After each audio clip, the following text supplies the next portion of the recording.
What's up, everybody? Level out that YouTube screen there. All right, what's up, everybody? Good morning. Welcome to a home day edition.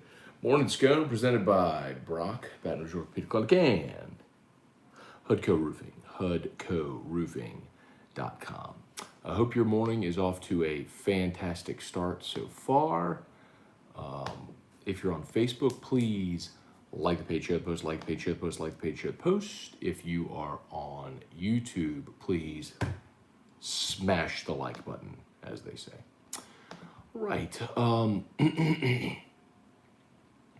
Saints re-sign Kwon Alexander. Maybe the worst kept secret of the entire offseason. That the Saints and Kwon were going to have a reunion. They were waiting for, obviously, the reason that Kwon was cut. It was a total cap-saving move after he had the injury. Kwon's 27 years old. And if you think about, you know, the fact that DeMario Davis, well, Kwon's been subtweeting about it all summer, but the fact that DeMario Davis basically rejoiced on social media yesterday,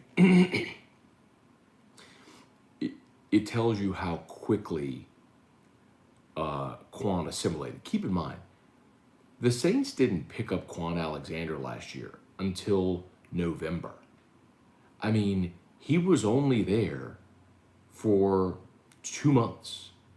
And, man, he was just an awesome part of the defense. Hurt himself actually on Christmas Day. If you remember, they played against the Vikings on Christmas, and Kwon tore his Achilles in that game.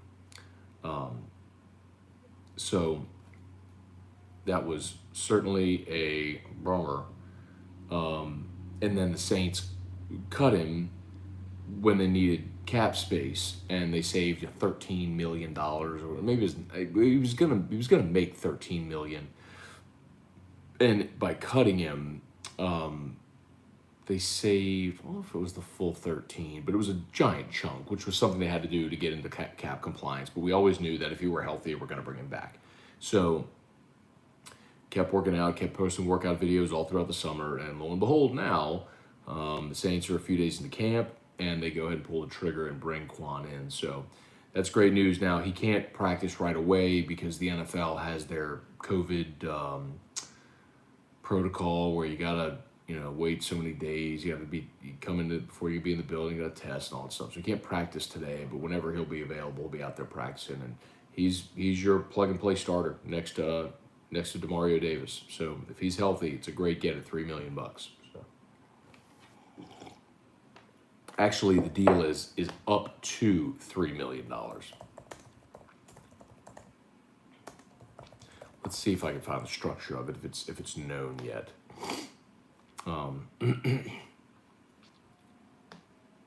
Okay. So when they wiped, so the Saints did save $13 million on that cap hit.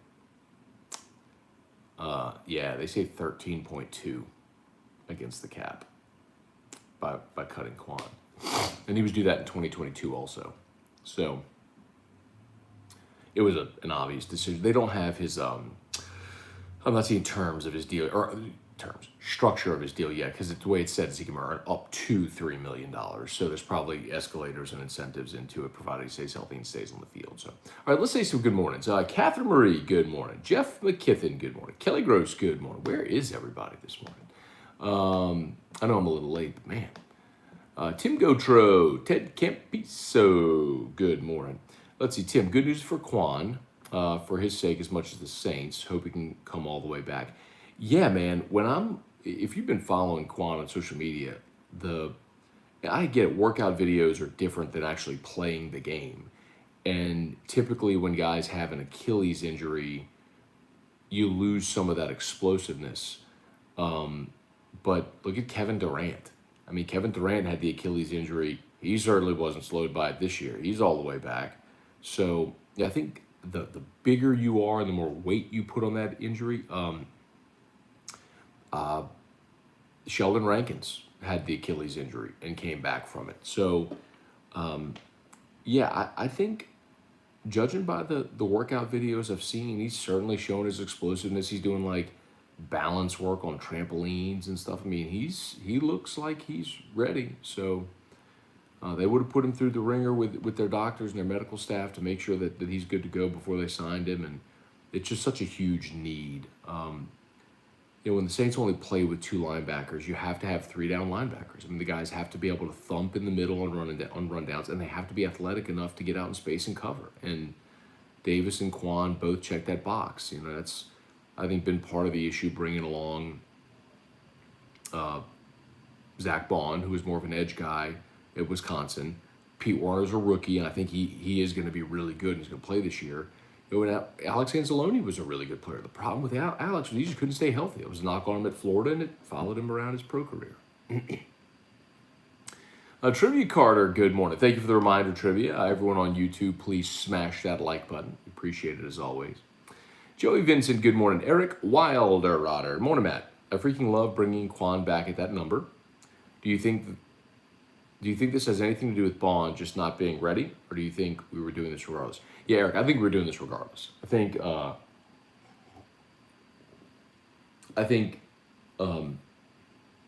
you're not going to know 5 days into practice if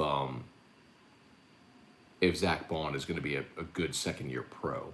But I think it's really just a matter of you have a guy that you know is explosive, is 27 years old, great locker room guy, plays the role perfectly next to Demario Davis. You are thrilled to have him on your team. And honestly, even if he didn't get injured, he wasn't going to be back this year at $13 million. You had 2 voidable years on that deal with no cap hit in the last 2 years. No dead money, the last 2 years. When the Saints needed that, and this was going to happen anyway. I mean, they were going to restructure Kwon. I mean, it was just... I think it's less about Bond and more about you have a ready-made option if he's healthy at an affordable price, you do it. Now, I would love to see Zach Bond develop a role on this defense this year, especially where, I'm of the belief, very much so, that, Peyton Turner is going to have to play inside. He's said point blank, is your first round draft pick this year out of Houston. He said point blank that he can play inside or out. He's versatile. He's going to have to prove that because I think you have Cam Jordan on one side. You have Marcus Davenport, Carl Granderson as your other edge guys. And then Bond could be sort of a fourth edge guy potentially with no Trey Hendrickson.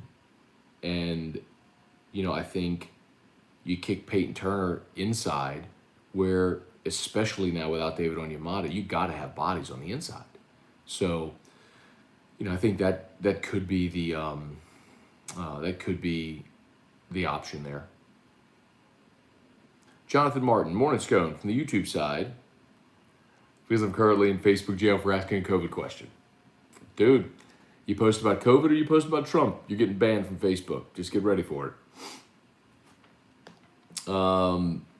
Strong side, good morning. Nice to see Kwon back. Can't believe he's ready to play this early. Man, look, when your job is to get your body right, it's amazing what can happen, right? I mean, he got injured on Christmas, so you're talking that was 7 months ago. And, if all you do is rehabilitate your injury for 7 months, and that's your job, is just to get your body rehabbed, and you're doing therapy and treatment every single day, and that's all you're doing, it's possible. It's different when it's you or me, and you have that injury, and then you're in a boot or crutches for a while, and you start going to therapy a couple of days a week for an hour here. You know what I mean? Like, it's just different. Like, when I tore my meniscus and had surgery, I'm not trying to compare this, but it took me like a year after surgery maybe even a little longer to actually feel like I had 100% use and mobility in my knee again. But that's because it's just much longer process. I mean, there's guys who tear their meniscus and they're back playing, and and we some people play on a torn meniscus. Pat Huseman, good morning. Checking in from downtown Mount Hermon, Louisiana. I don't know where Mount Hermon is, but glad you are here. Apollo Balboa, 1985. Matt, do you foresee COVID having a major impact on completing this year's high school football season? Oh, really good question. I hadn't thought about that. In Louisiana, I'll tell you this. I don't think so. But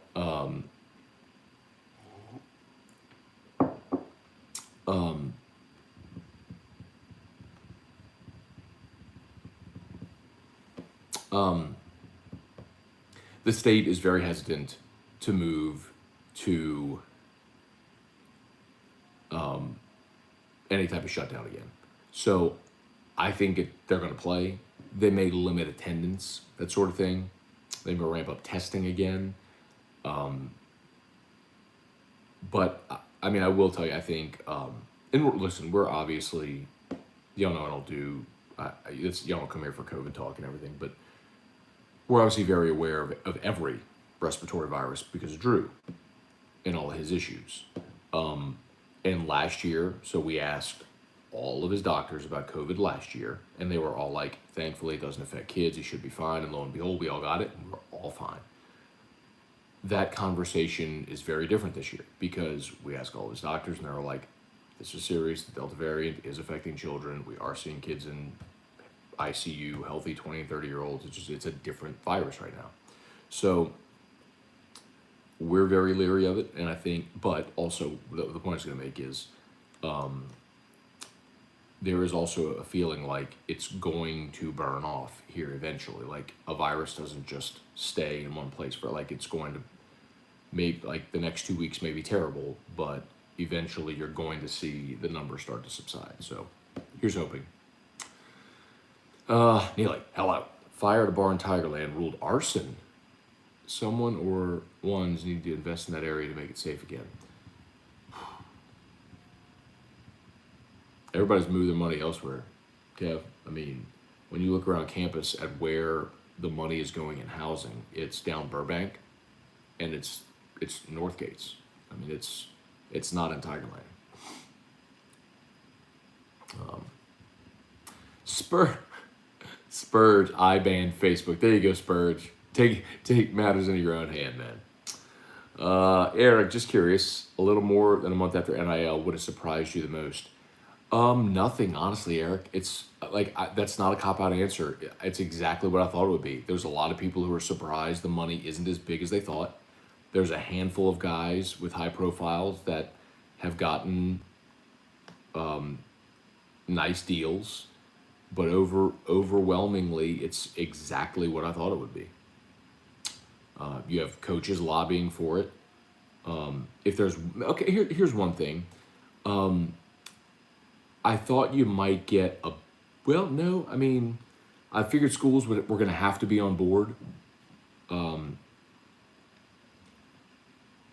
I thought there might be maybe a smidge more resistance from schools as far as what businesses can and can't do, or wanting to clear things first. And it's really just like rubber stamp yes to everything. You don't need to ask, just do it. Like that's really how it is right now. I mean, I've negotiated a few already, which y'all will find out about soon. But and it's just like, yep, okay, sounds good. That's really the answer. I mean, from my perspective with LSU, I mean, I get resistance on a lot of things. Not this. Truax, what's up? Al Cannon, good morning. Kelly Presley, Brian Wynn, Shelby Kelly, Dylan Landry, what's up? Brian Wynn, Matt, what are your thoughts on LSU's preseason ranking? So, Brian, I don't know that like the AP or the coaches poll is out yet. I don't believe it is. I think LSU will be right around the top 10, maybe just outside, like 11. 10, 11 right there is, I think, where LSU is going to fall. which is a tremendous amount of respect considering the season they had a year ago. So anyone who says the pollsters hate LSU, I mean, coming off a season where you were 5-5, and you had the worst defense in the history of your program, and the fact that you're going to be basically pollsters going, it's a one-off. They'll be back. They're fine. And they're putting you right back near the top 10. That's a ton of respect. So, Brian, I think that's where they're going to be, somewhere right around the top 10. I'd say 10, 11, right there. Scott Bork, good morning. Daniel Sinetz, good morning. Darren Bone, Gerald Mathern, Leo Williams, good morning, y'all. Good morning. Keith Dardis, morning, Scone. Do LSU and the Saints cut down big time on capacity? Keith, I don't think so, man, honestly. And I'll tell you the other thing that's great news for those thinking about making the trip to LA. I was on the phone yesterday with a friend who is a doctor in Los Angeles.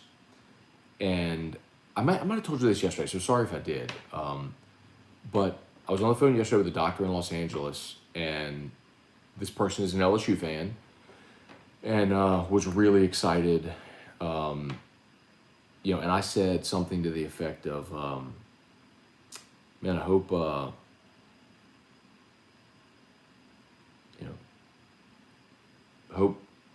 hope we have a crowd in the stadium. He's like, oh, yeah, I think LSU fans are going to travel, LA, make the trip. But, I was like, oh, I have no doubt LSU fans will travel. I just don't know if they're going to allow fans into the game in LA. And he was like, oh, no, absolutely. There'll be fans in the game. It'll be at capacity. Apparently LA right now is a completely different, the West Coast LA, Los Angeles is a completely different world than Louisiana right now with respect to COVID, which is surprising. But maybe not, because we have the lowest vaccination rate and just started a mask mandate again and all that sort of stuff. So maybe that's part of the reason it spread. But anyway, I know that's not what you asked. You asked about Saints and LSU. And Keith, no, I mean, they're selling at capacity. There's been no talk that I've heard of at all about reducing capacity. The governor just put in the mask mandate. And from what I understand, the expectation is that the next 2 weeks with respect to COVID are going to be really bad. And then you're going to have a little bit of a burn off. I mean, look at every spike that we've had. It's kind of how it goes. It gives a spike, but that's just the nature of a virus. It burns off or it moves or mutates or adapts. Or it just doesn't sit and stay in one place. So,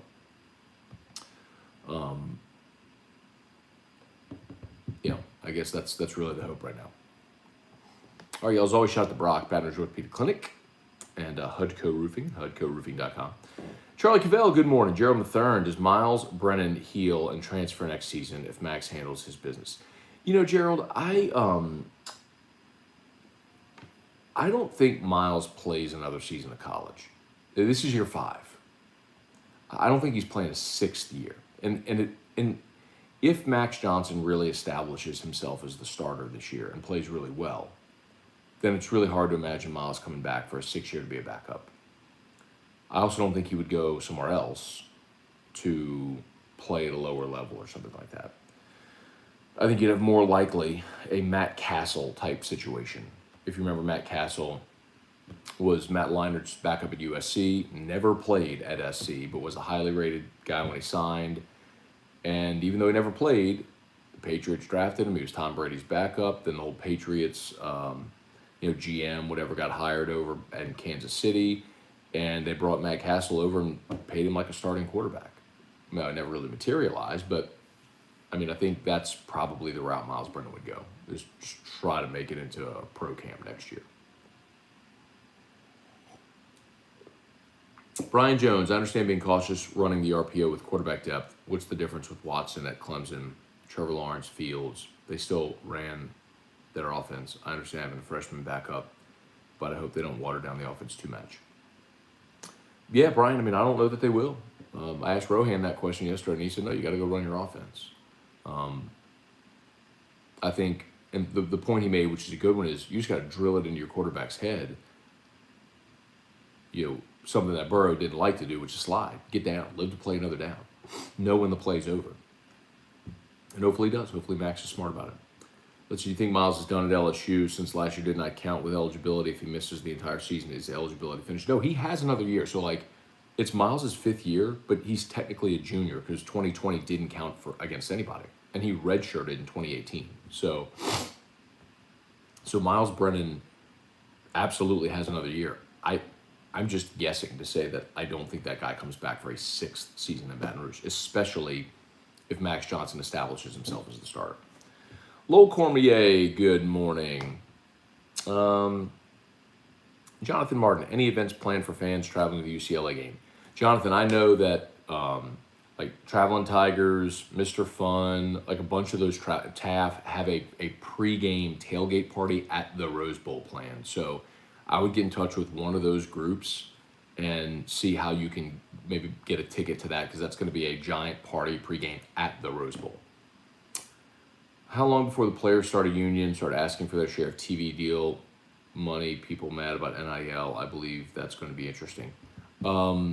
I do believe the players will unionize, but I will warn you of this. If players unionize, and you were talking about the entirety of college football, the revenue, I'll give you an example. When players won the class action lawsuit against EA Sports, the Ed O'Bannon lawsuit, each player got like $800 or something. It was a massive lawsuit. It was a massive financial win.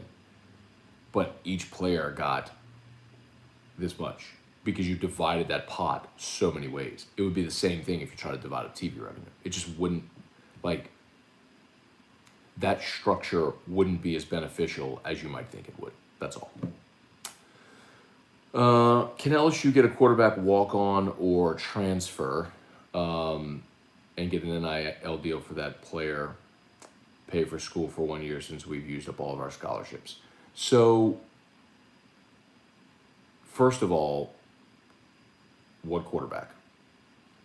You'd have to have a quarterback that's already in the transfer portal, and because the transfer portal is closed to be able to transfer for immediate eligibility this year. So you'd have to have someone that is already in the transfer portal. I don't know of any quarterback that you would want that's there. And similarly, how in the world would you justify a $30,000 NIL deal for a walk-on? It's just, no. I mean, you've got a walk-on on campus already in Matt O'Dowd, one that you liked, that you scouted. You offered him a preferred walk-on spot. He took it and he's here. So I don't know why you'd want another walk-on. You have a walk-on.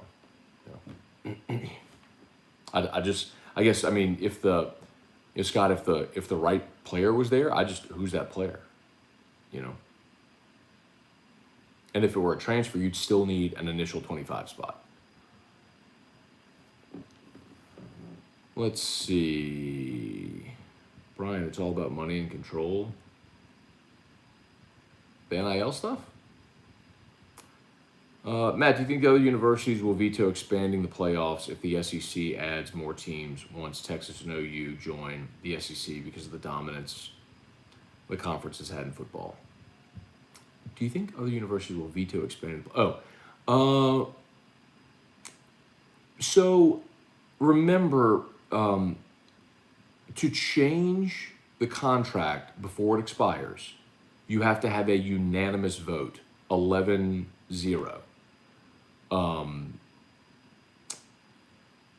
To change the contract. That's the 10 FBS conferences and Notre Dame. My guess is the Big 12 is not going to vote in favor of expanding.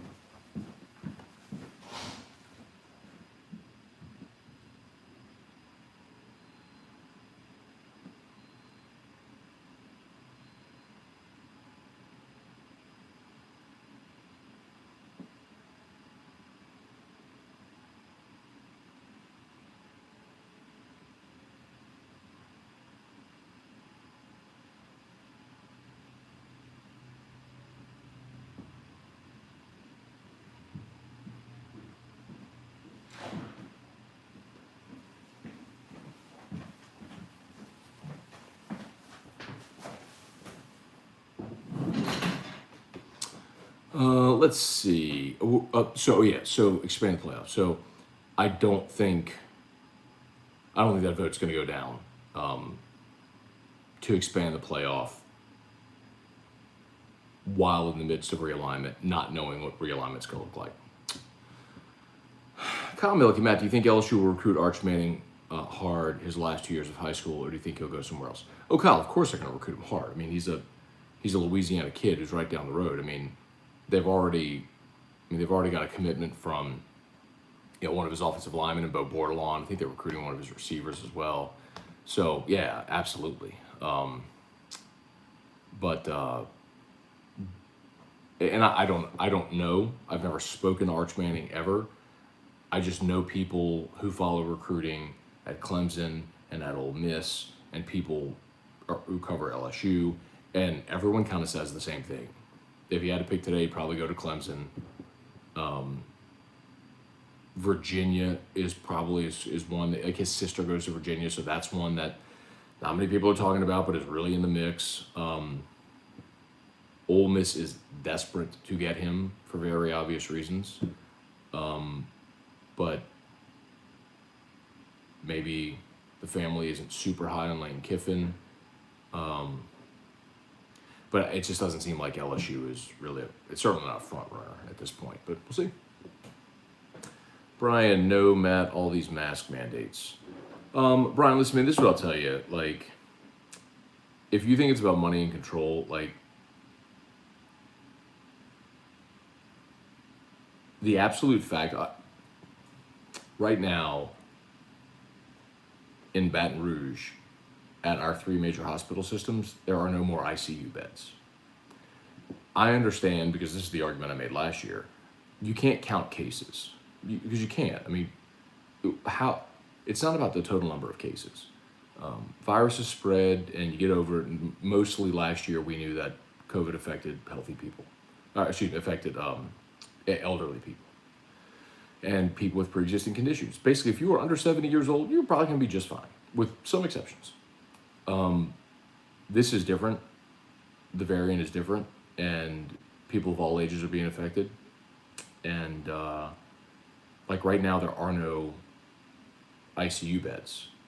They're literally putting people in the emergency room, like waiting area at hospitals, because they don't have more beds. And you could still say, well, that's like 300 people, and you're right with respect to the total population, but the real problem becomes, let's say you have a heart attack, and they rush you to the hospital. What do they do with you? There's nowhere to put you. What if you get in a car wreck and you need emergent surgery, but all of the space in the hospital is taken up with COVID patients? Like, that's the real big issue. It's like there is no space in our it's overwhelmed our medical facilities. That's why they're super desperate to get people to comply to start reducing these numbers. Dude, y'all know me. Like, last year's shutdown to me was the most absurd thing. Like, our reaction to COVID last year was worse than the virus itself. This thing right now is different. It just is. Spurge, heard Winston hasn't thrown a pick in camp yet. Heard he had thrown an incompletion. Except for when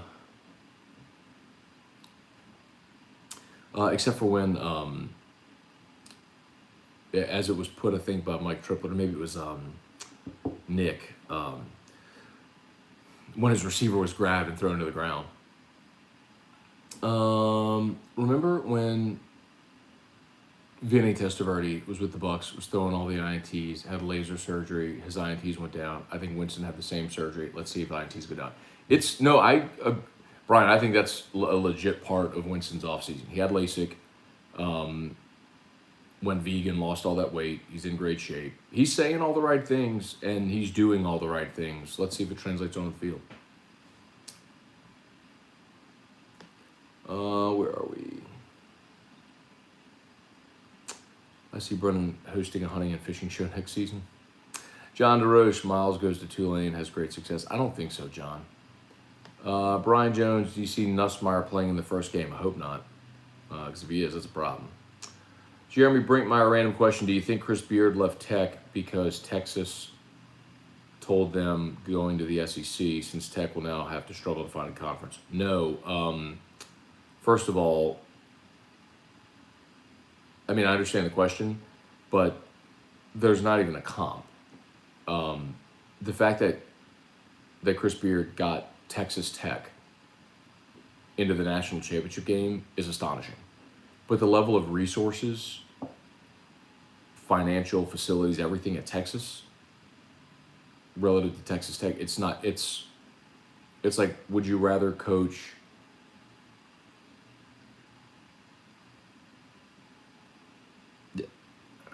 well, I'm trying to give you a comp. That's like an SEC comp would be like Mississippi State or Alabama. I mean, that's the comp. There just isn't a relatable. It's just not. They're in the same league, but they're not the same at all. Clark Tiger Davis, good morning. Brian Jones, does Emory beat out Price at running back? Brian, I have no idea, but I am fascinated to get that answer. Ed Ogeron sure is talking a lot about Ty Davis Price this offseason. In general, if he's talking a lot about it, he's telling you something. But I'll remind you, last year he sure talked a lot about Trey Bradford, and Trey Bradford didn't do poop. So I don't know, man. I do not know what to think about that running back spot. Trivia. If LSU is blowing a team out of the water, do you leave Johnson in or let the freshman get reps? Absolutely let the freshman get reps. You kidding me? Ugh. Bajillion%. And I would give that answer even if Miles Brennan was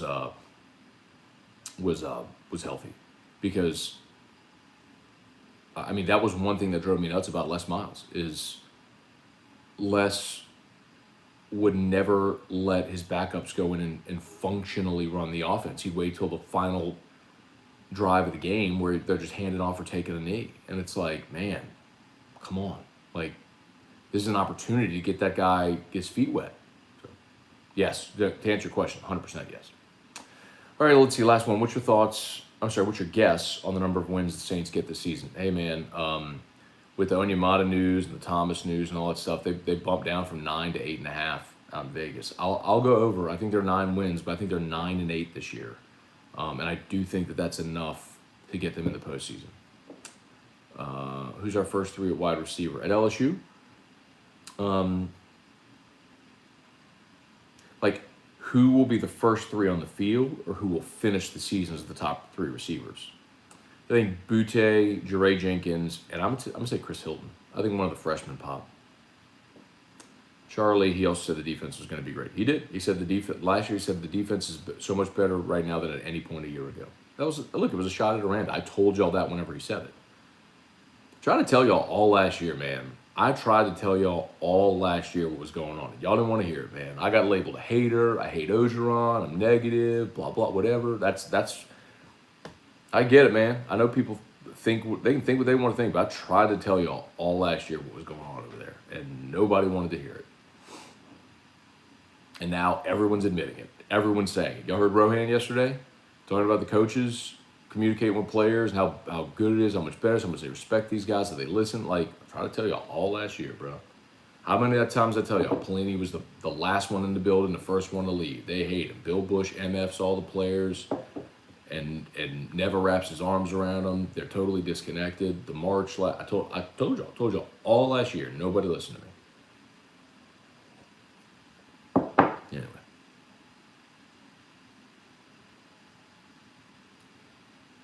Kyle Milliken, if LSU has a situation like Kentucky did a few years ago, is there a position player you could see playing quarterback? Yeah, I think John Trey Kirkland is the emergency guy. They had a bunch of guys that played quarterback. I think Trey Palmer maybe played quarterback in high school. But I think, if I'm not mistaken, they've been in this situation before. Maybe trying to replicate. You know what it was? I'm almost positive it's when they played Oklahoma in the semis, in the Peach Bowl. John Trey played Jalen Hurts on scout team. And so anyway, yeah, if they needed an emergency quarterback, I think it would be John Trey. With the transfer portal, do most major schools only have 3 scholarship quarterbacks, or are we more thin than others?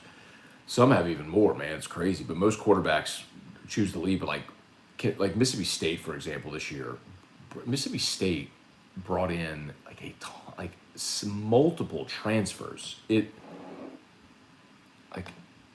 It's crazy how many they have on that roster. I think they brought in a transfer from Vanderbilt.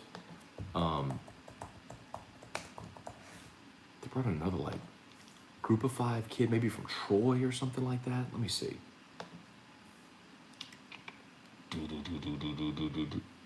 Yeah, so Jack Abraham, Daniel Greek, Jack Christofek, Chance Lovertich, and Will Rogers. They got 5 quarterbacks on their roster.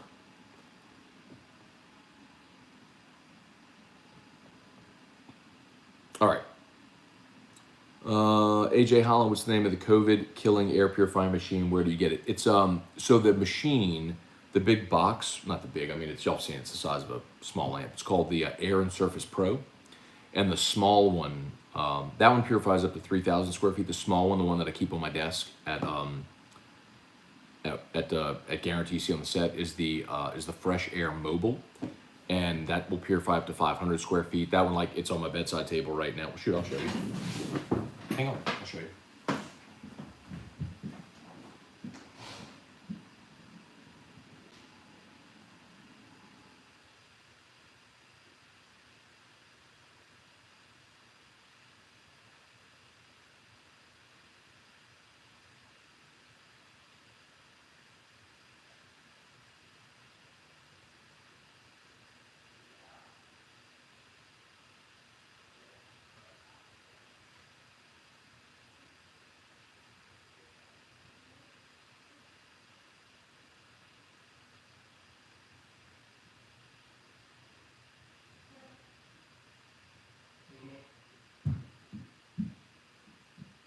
Say hi to Dad Show.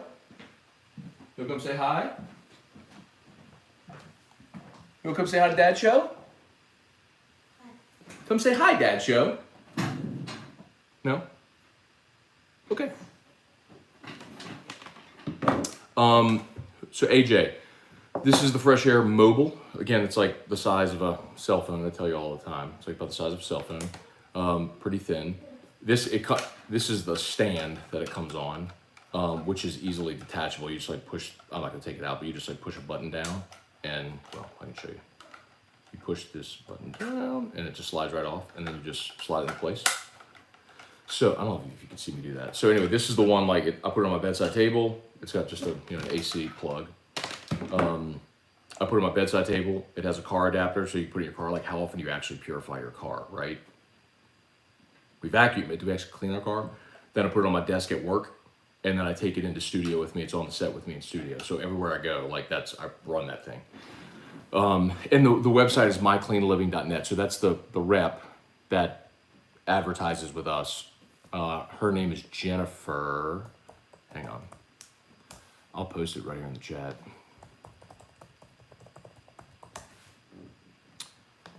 Her number is at the top of the page. It's 413-2299, 413-2299, 413-2299. So you can, I'll tell y'all this, you can absolutely just go right to the website and order. But if you call her and order direct, a lot of times she can kind of give you a discount, on any of the products. Definitely on shipping and probably on cost too. So just you can go to the website and order directly, and it'll be shipped to your door. You never have to talk to a soul. But if you call her and get her to order, you can usually save on some of the cost. Let's see. How does the air purifier work with cooking outdoors in the kitchen, like fried foods? Cooking odors. Oh yeah. So I'll tell you, Gerald. Steve Levy at Pluckers has these not only in the dining room at Pluckers, but he also has them in the kitchen. One of the things, so there's a function on the Air and Surface Pro. So the larger unit, I say larger, it's that big, but there is a a function on that one called ozone, which I don't turn on in my house because like Erica finds like it like I don't smell it, but she says it puts off like there is like a scent with it with when you turn on the ozone function. But a lot of like commercial kitchens use that because it will eliminate like grease and odor and stuff like that 100%. Like that's the thing you've seen me do in studio, like with Terrio when he took off his sock, right? Or his shoe, his smelly shoe, and like you put it on the unit and then it basically it eliminates the odor. So like the odor causing bacteria or molecules, whatever it is, like the molecules out of the unit basically attach to it and just eliminate it. So that the technology is fascinating, man. Like go to let me see if I can tag them in the Facebook page. Gosh dog it, we know. There it is. Boom. I'm gonna tag. So look, I'm commenting down there below, Gerald, with the. Okay, so look, I tagged their page. If you go to that MyCleanLiving.net page on Facebook, they have some videos on their page that explain the technology if you're interested. So go check it out. I mean, it's fascinating stuff. Like the technology is called Active Pure, which was developed by NASA to keep the International Space Station clean and purified. And NASA has licensed out the technology to different companies that put them in their air purifiers and different things like that. And so they sell it. It's been around for 10 years. It's like in the Space Technology Hall of Fame. It's just that there hasn't really been a very public functional use until COVID, because they did independent FDA lab, like military grade lab testing against the SARS-CoV-2 virus. And within 3 minutes, it neutralized the virus in their lab testing. So it's like that's the thing that's gotten everybody's attention. Like they've been on CNBC and all this stuff because it's proven I mean, it kills like staph and strep and flu and odor and bacteria and mold. Like there was one school where they put these in where they had mold in the office. Like it was a bad situation. They put a couple of units in the office over a weekend, let them run for the whole weekend. All of the odor was gone and the mold was killed. I mean, it's crazy. The technology is amazing.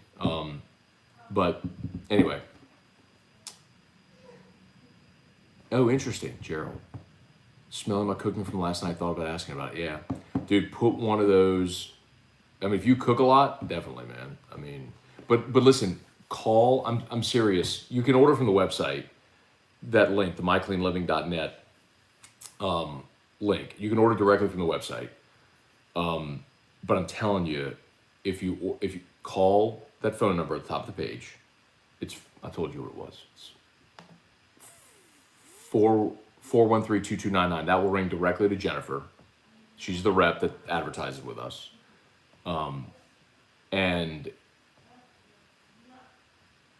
she can give you a discount. So as opposed to just ordering, you can order directly through the website, but she can give you a discount if you do.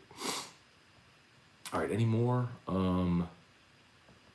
Yeah, I mean, I'm a believer. I mean, y'all like bought it from my house. I mean, I take that one with me, and then I have the big unit in my den. So I mean, I'm a believer in it. It's incredible how it works. Oh, Bo Brown, what's up? When Miles heals and gets back, will they put him in as the backup quarterback or break in Garrett? Oh no, Miles. Yeah, Miles will be the backup. And you know what? Honestly, Bo, I'm hopeful Miles is the backup. Because what I wouldn't want to see happen is Max not play well and necessitate Miles going back in. I mean, it would be great for Miles to have that opportunity, but they just have a great opportunity in the first month of the season because they're going to be favored in their first. They're going to be favored against UCLA, McNeese, Central Michigan, and Mississippi State. Even on the road against State, I think they're going to be a slight favorite in that game. See if there's an early line on that.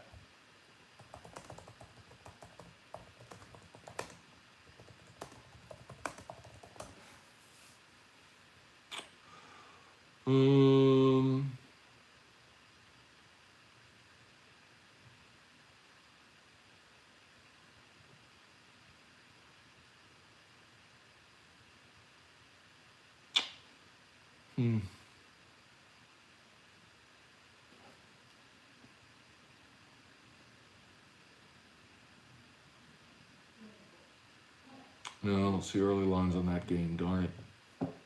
I bet you can find it somewhere, but I don't see that game in particular.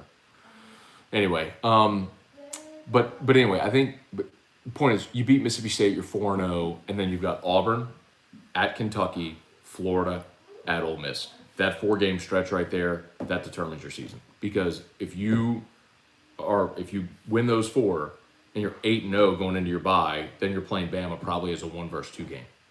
I mean, and there you go. Can you go to Tuscaloosa to get a win and play your way into the playoff? If you go 2-2 in that stretch, and then you lose to Bama, now you got to run the table, which includes a game against A&M, to be at 9-3 and playing for a New Year's Six type situation, or you're going to the Texas Bowl. You know what I mean? So interesting. All right. Anyway, all right, y'all. Let's see. One more time on YouTube. Please hit the like button if you haven't yet. 24 watching on YouTube, 21 likes. Please smash that like button if you've not done so yet.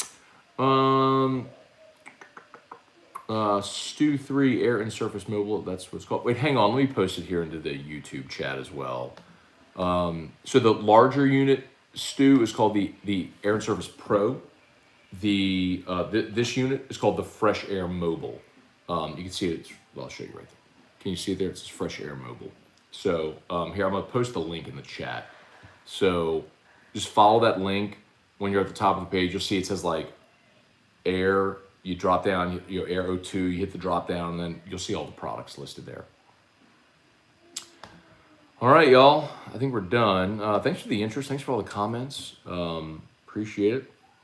Let's see. Low $14.99 for the larger unit. Yeah, that purifies 3,000 square feet. But I'm telling you, call the rep, Jennifer, and see if she will be able to work a discount for you. This one is like $199. So $200, and again, then just call Jennifer, get a discount. Who's our first 3 at wide receiver? Freshman. I would say Chris Hilton is the freshman that cracks the lineup. I think you'll have, if I had to guess 3, I would go Butte, Jure Jenkins, and I would go Chris Hilton. With no disrespect at all intended to Coy Moore. I thought he played really well last year as a freshman. I'm just guessing you're going to have Butte. You're probably going to have Jure Jenkins as a senior. Kirkland's going to get some opportunities, but I think he might get opportunities on both sides of the ball. I'm interested to see what Trey Palmer's role is going to be. He's got a lot of good options, man. You got Brian Thomas. You got a lot of good options. Sam Bacon, only 2 scholarship quarterbacks. I don't know, man. Bill Schmid, good morning. All right, y'all, I think we're done. Let me get rolling out of here. Y'all have an awesome day. Appreciate y'all so much for watching. If you're on Facebook, please like the page, share the post, like the page, share the post, like the page, share the post. And, of course, YouTube, smash that like button. We appreciate y'all. Okay, Locked on LSU podcast coming up. Please, please, please, please, please, if you are not subscribed to Locked on LSU, as soon as we're done here, open your podcast app, type in Locked on LSU, hit the subscribe button. That is a massive, massive, massive, massive help to me. I cannot tell you how big of a help that would be to me. So thank you, thank you, thank you. And then AFR3. Okay, y'all. Peace.